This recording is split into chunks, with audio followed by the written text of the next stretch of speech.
Hi, everyone. It's time for another ICBA cast. I'm Jordan Bateman, Vice President Communications for the Independent Contractors and Businesses Association, joined by Chris Gardner, President of ICBA. ICBA, the voice of 85% of the construction industry. 250,000 people went to work today in construction. We represent 85% of them, 82% of apprentices, the single largest sponsor of trade apprentices in the province. You know the drill. Chris, yesterday I was locked up in a room, locked up with a bunch of stakeholders, a bunch of media, and a bunch of highly paid government staffers, some poorly paid government staffers, and one finance minister. It was BC Budget Lockup 2020, and I'm not going to lie to you, pretty underwhelmed by this budget. Well, when you say locked up, what did that mean? Well, they put you in a room because this is the funny thing, right? They put you in a room and they give you all these briefings and access to the finance minister and to the media and all this stuff. And I think they lock you up and take away your cell phone and whatnot because they're afraid, information could seep out. Right. Maybe I could, buy stocks based on this. Trust me, nothing happening in that room was going to affect the stock market. You'd be selling your stocks, not buying stocks. That's right. Nothing's going to affect the stock market anyway. But look, the high-level number, BC government's going to spend about $60 billion this year, and they claim they'll have a $227 million surplus on that. They have about $900 million in contingency to give them a little bit of wriggle room. But not really inspiring numbers. And I got to say, it was some of the NDP's best friends in that lockup who were the angriest that they weren't doing more. They're not giving away enough money. Now, before this budget, we've been saying that they've raised and spent $6 billion in new taxes. After this budget, is it $7 billion? Yeah, it's getting close. So this $227 million surplus just happens to be funded by three new taxes. One, a tax on soda pop, because all of a sudden Carol James got religion and has decided that soda pop is the thing that is killing our young people. More mention of soda pop in this budget than of the opioid addiction crisis. Right. More mention of soda pop than youth mental health. More mention of soda pop than youth work safety. More suicide, car accidents, opioids, things that may actually kill kids. No mention. Soda pop tax, though, they're going to tax 7%. So there's that. They're adding a tax to Netflix, which I know you, as a connoisseur of Korean Netflix shows, ticks you off. How is the tax going to work? Well, they're going to force Netflix to register, and then every British Columbian is going to have to pay Netflix 7% more. That will then be remitted to the government. Okay. So it's on the monthly fee. Right. But here's the question, Chris. If you were Netflix, why would you say yes? Wouldn't you just be daring them? Can the BC government actually shut Netflix off? It would be like China. It's a good question. I don't know how they would... Like Disney Plus. Take Disney Plus as a great example, right? We subscribe to Disney Plus. It's about $8 a month. Are we going to cut Disney off? Now, where I think they have leverage is film tax credits. I think they could say we will withhold film tax credits from your production side. But still, anyways. There's that tax. And then a new tax taking us over a major psychological barrier here. A new tax on folks making $220,000 a year or more. Right. Yes, the evil 1%er is getting hit again. But now, when you add that to the Trudeau tax hikes, when you add it to the previous NDP tax hikes, folks making more than $220,000 a year will be paying a 53% tax on their income. That means they're actually giving the government more for what they've earned than they themselves are keeping. And we know from history that that's quite a psychological barrier. Yeah, listen, I think if you looked at the budget last year and you looked for words like entrepreneurialism, risk-taking, starting a business, competitiveness, innovation, you didn't see a single reference. What you saw on every single page in Budget 2019 was the word tax. And funding, which is another way of saying tax. This budget is exactly the same. There are no references to risk-taking, entrepreneurialism, competitiveness, trade. There's two references to trade, but the references to tax and funding, every single page, tax and funding. And it's really a tax and spend budget. That's what the NDP have traditionally done, and they're not changing their colors now. And our long-term prosperity is at risk because they're not making the investments they need to be making in everything to keep our economy strong. Yeah, no, you're absolutely right. And, they predict a growth rate of, I think, about 2% economically. Look, inflation is almost 2%, so we're not really growing much past. And as Jock Finlayson was pointing out to anyone who would listen and lock up, these guys, these NDPers who fought LNG for so many years should be thanking their lucky stars they have LNG Canada, because more than half of that growth rate is coming from that one project. Yeah, and LNG Canada is a $40 billion project, which, to your point, they fought every step of the way. Yeah. We're late converts. You've also got Site C, which is a $10 billion project, which they opposed and again became late converts. Well, Trans Mountain, they were on board for that, right? Yeah, and Trans Mountain, they've continued to fight. They're not converting on that one. It's a $12 billion project. Yeah, so all of this, that's $60 billion in infrastructure they've effectively opposed. So it's hard to understand where the NDP is focused on creating wealth, jobs, and opportunity for British Columbians. They're very focused on raising taxes and spending all that money. And the proof's in the pudding. Well, spending that money and more, debt is rising again. It's going to be close to 100% debt to GDP by the debt to GDP at the end of this 3-year plan. No worries, she says. Don't worry about it. No sweat. But this is where the surplus, the value of the surplus really gets lost on the average person. The surplus that the BC Liberals left, $2.7 billion in their final year, didn't just magically disappear or suddenly appear in Christy Clark's pockets. That money went to pay down debt, and that debt getting rid of that debt gave you the opportunity to do other projects like these ones and help people with other infrastructure. That is now gone, and we're still incurring more debt. Not great news for the BC economy. So where is Massey Tunnel replacement in the budget? I guess it's year 4 of a 3-year plan. It's not in there. So there's a little bit of money to slap some white paint on it and some new lights, but no money for the actual construction. And of course, you and I know they don't have money for it because they've blown it by overpaying by $1 billion for the Patello Bridge, the Broadway subway, and Highway 1 improvements because of their sweetheart deals with the building trades unions. Yeah, listen, for commuters who have to traverse the tunnel every single day, it's a decade. And we've been saying this for a while now. Effectively a decade that commute will get worse and not get better. You've got a situation where if they'd continued on with the construction of the bridge, that they were about to let contracts, just after the election, the contracts were ready to be let, that bridge would be 60% complete. Instead, it's another 10 years of traversing one of Canada's worst bottlenecks. It is ridiculous. And it's sort of the story of what happens in so much in the Lower Mainland. Last SkyTrain that was built in Surrey, 1994. We take too long to build infrastructure. And then we underbuild it. Canada Line is underbuilt. Yeah. And God bless Kevin Falcon for pushing that through. The mayors would still be fighting it today. But it was at capacity twice. On day one. It was. And they voted it down twice before Gordon Campbell and Kevin Falcon said, well, we're just going to build it anyways, whether you approve it or not. And we're back in the same scenario now where they didn't like the plan for the bridge. Look how long it took to finally get the Patella, 83 years old. The Patella Bridge is falling into the Fraser River. They've now got monitors on it in case there's an earthquake to shut it down. They have nets underneath it because chunks keep falling off. It's crazy. And it's a failure of leadership at the federal, provincial, and local levels of government that we're not able to build the kind of infrastructure we need to improve our quality of life, improve our competitiveness.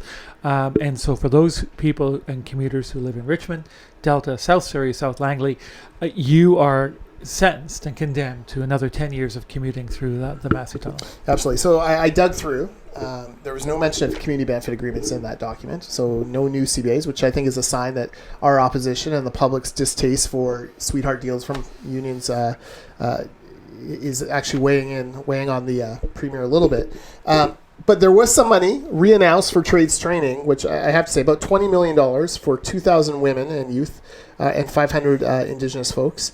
Of course, the whole point of community benefit agreements was to get that from the private sector instead of having to do it through here, but they're doing both. And then something that I think should be a bit of a concern to those of us who are worried about more red tape in government, $3.5 million to increase the number of, quote, apprentice advisors, unquote, which feels to me like cushy jobs for old union guys.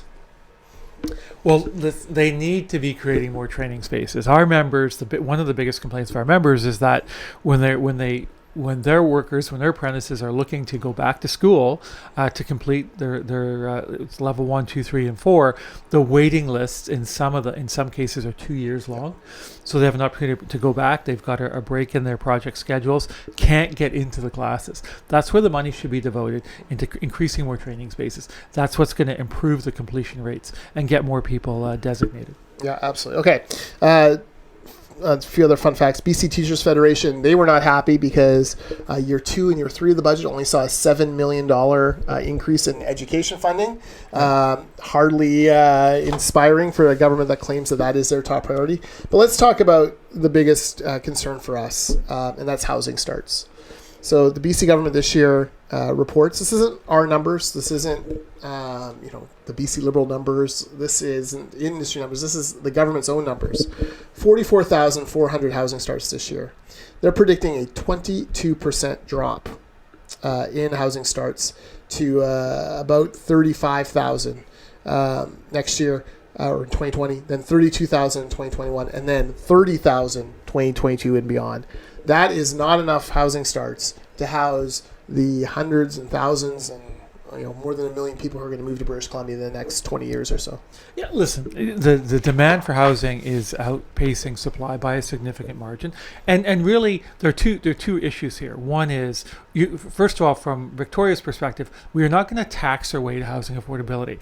You can't add on speculation tax, education taxes, and empty homes taxes, which is the City of Vancouver's levy, and think that somehow magically that's going to increase supply and improve affordability. It's not going to happen. The only way to improve affordability is getting more supply into the market. And in that particular case, the challenge is city halls. City halls, broadly defined across Metro Vancouver and other centers, are experiencing the affordability crisis. City halls are failing on an epic scale to bring on enough housing to satisfy demand. And until they do that, we're not going to see relief in affordability. And fully, we just had Bob Rennie and Andy Ramlow from Rennie come out and do a breakfast at Buildex to kick it off, the CEO breakfast, and the numbers are clear.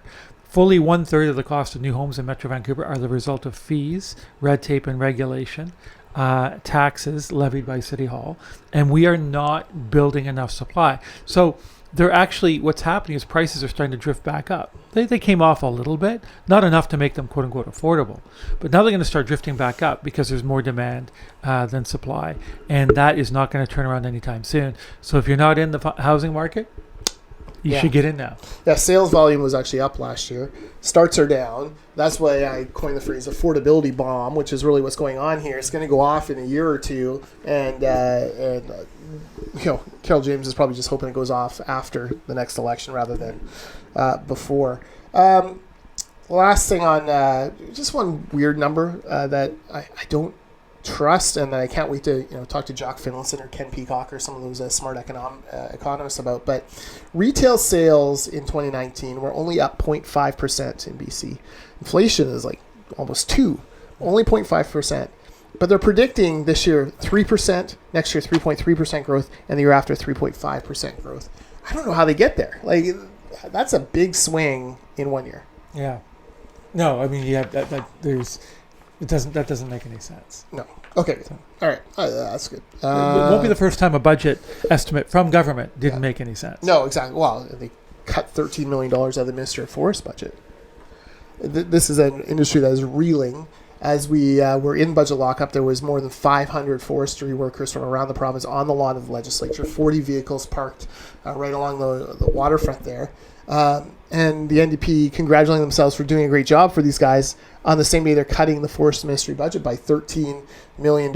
And no return, no word in there, nothing about the Rural Dividend Fund, which the NDP grabbed money out of and put into worker programs for forestry, but actually took it out of the hands of rural municipalities. So no comment as to whether or not that's going to return, whether rural municipalities can plan infrastructure based on that. So there was a lot missing from this whole budget.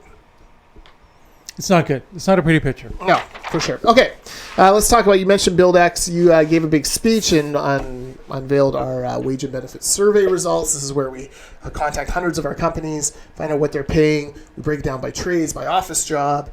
If you're a member of ICBA, this is one of the great tools that you get access to, icba.ca, if you want to become a member and see this stuff. But give us the high-level results, Chris. What's happening with wage and benefits in the industry today? So construction has been busy. It's been busier than it's ever been for the last 5 years. That trend is continuing. About 90% of our members are saying that this should be busy or busier than last year. The number of companies that are saying it will be busier is dipped slightly back to about levels we've seen in 2015, 2016. So there might be some cracks appearing in the sector. But listen, a very strong construction sector employing, as you said, about 250,000 men and women in the province. And what this how this is reflecting itself in two important ways for construction contractors. The first is the significant upward pressure on wages. About a 5% increase in wages is anticipated in the average trade wage rate this year over last year. That's significant. It's been about that level for the last 4 years. That's more than double the rate of inflation. So, if you're looking for opportunities in construction, compensation and benefits are there, and there's opportunities because the number one issue facing contractors, 64% of our members say, is finding enough workers. So there are opportunities. Wages and benefits have never been higher. Great opportunity to consider career in the trades. And there's the entrepreneurial story which isn't told enough, about learning a skill and starting a business. And most construction companies are started by a couple of people who at a certain point in their career decided to start up their own business. And I think everybody knows construction contractors in one way, shape, or form in their community. So great opportunities, a very busy sector. Wages are going up. Biggest challenge, finding enough workers. Yeah, absolutely. And in fact, ICBA, we have a training program on right now for foremen, how to be a better foreman. And it's your classic case, right? We almost can't have too many of that course because there's such a demand for quality foremen, well-trained foremen across all of the trades. Every time we run that course, we sell it out. So it does go to show you that there is a lot of opportunity there. There were some interesting numbers. Oh, one other thing we should say. One of the beauties of the open shop is the fact that skill, you get paid for your skill, your work ethic, not for your seniority. And, the traditional That's not fair. Well, yeah, it's because you're older than me. No, the building trades unions, if you're a young welder and you come out of welding school and you get your ticket and you go to work for a union company, you're only getting called, number one, when that union company has work, and number two, when they go down the list far enough to get to you. Right. The senior guys get it. Whereas, if you're a young hotshot welder and you come in and you have a strong work ethic and you're doing beautiful work and you're like the Wayne Gretzky, the Elias Pettersson, the Connor McDavid of welding, you will get noticed right away. You'll be given lots of opportunity. You'll be given better pay. You'll advance quicker. There's just so much more opportunity in the open shop just by definition because you have more of that personal mobility going up and down. So if you're a crappy welder, go be a union welder. Seniority counts, right? But if you're a quality one, you want to come to the open shop. 85% of the work goes to us. 85% of the workers are organized that way. And, you do have the opportunity to advance a lot quicker.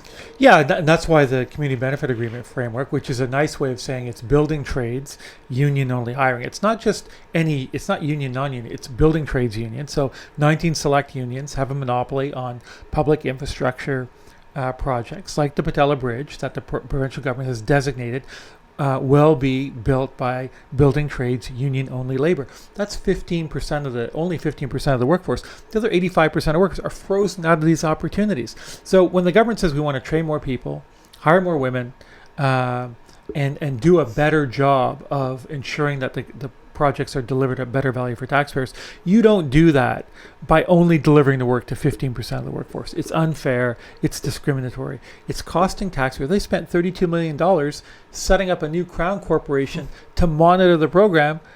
To do what? Yeah. It's $32 million. That's a complete waste of money. Yeah, exactly. Look, construction companies are so desperate for workers, male, female, European background, Indigenous. They want them all. They'll take all of them. And, our report shows that. Okay, Chris, 2 weeks from today, you are in Fort St. John. Great ICBA city, Fort St. John. More than 50 member companies we have there. You're seeing our old friend Rex Murphy. Yes. He wouldn't mind me calling him old because he calls himself old. How excited are you to see that old Newfie, two Newfie guys hanging out in Fort St. John?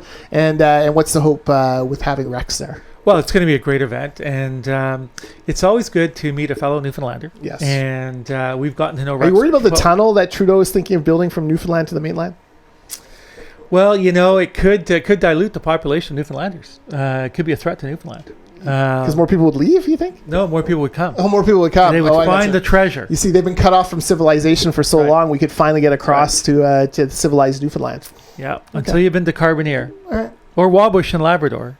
You haven't. All right. So you're seeing Rex. Yeah. So Rex, we're doing a dinner for members and leaders in the community on March the 4th in Fort St. John. It's going to be a great event. It will be sold out. We're getting there. We're close to being sold out. And Rex is a Canadian icon. He's got a lot to say on the issues of the day, particularly as it relates to responsible resource development. Some of the challenges we have in creating an economy. I bet he has a lot to say with what's going on this week. He does. So it's going to be exciting, and it's always a treat to be traveling with Rex. So looking forward to it. Yeah, and we'll see our favorite mayor, Laurie Ackerman. Just kidding, Dale Bumstead. We have lots of favorite mayors. There's a lot of great probably mayors see Dale Bumstead as well, probably. Yeah, no, it's going to be a great event, and both Laurie and Dale are great supporters of free enterprise and responsible resource development and their communities. Did you see Blair Lekstrom resigned as a city councillor in Dawson Creek and became the city manager? I did not see that. Yeah, really. That news broke yesterday. I saw it on Dale's Facebook page, and it's it's a rare occurrence, but it's a good get, I think, for Dawson Creek. Yeah, and listen, he knows the community very, very well. He used to be at MLA, used to be on council. Yeah, used to be the mayor. Yeah, so that's interesting. There's not many positions left for Blair to assume. That's right. He's sheriff. Can he be? But wasn't Blair the guy who would ride his motorcycle from the ledge home all the way to Dawson Creek like once a year? I think he did. Wow, that's a long ride. That's a long ride. Yes. But that was Blair Lekstrom. All right, well, that is it for this ICBA cast. Thank you for that walk down Blair Lekstrom memory lane. We will try to do one in that week when maybe right after you come back from Fort St. John. I want to hear how it's going there. Okay. Site C Dam, of course, is nearby. All sorts of major oil and gas projects, and certainly a unique perspective from Rex on some of these professional protests that we're seeing. So let's plan another ICBA cast for that. Watch for that kind of March 5th or 6th. Meanwhile, facebook.com/the ICBA, and you can see all sorts of things that we're posting. And you can always follow me on Twitter @Jordan Bateman. All right. Great. Have a great day.